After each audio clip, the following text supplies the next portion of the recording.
And winter arrived a little bit earlier than usual this season. We've hit record low temperatures this week, and News 10's Brittany Earl sat down with Terre Haute's mayor to see how that affects the city's budget. The mayor says so far so good. Now, when we first sat down, Mayor Duke Bennett explained to me that he was a little worried when we first saw snow this week. Like many people, he felt the snow had come too soon.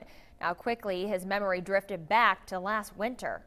Last year was definitely an anomaly. I mean, it was a bad winter. It started early and it ended late, which means that we spent a little bit more money than we typically spend this past winter. So now when the winter starts early for this end of the calendar year, as we finish out the year, I'm hopeful that we don't have a lot of these snows. You know, that's going to be the key. Mayor Bennett says so far the 2014 budget cycle year is okay as long as the city doesn't have any major snowstorms before January. He says our mild summer helped out.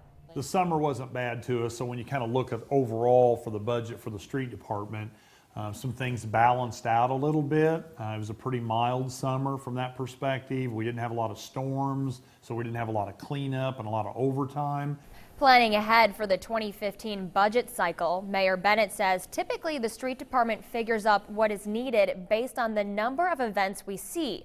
Looking back at the records from past years, they usually plan for about 8 major winter storms. And so you budget for how much salt and sand you need for that. You budget for the overtime you think it'll take to cover those 8 events, and you go with that. Most years it's a little bit less. So as long as no major storms hit any time before January, the mayor says the street department's budget is okay for 2014.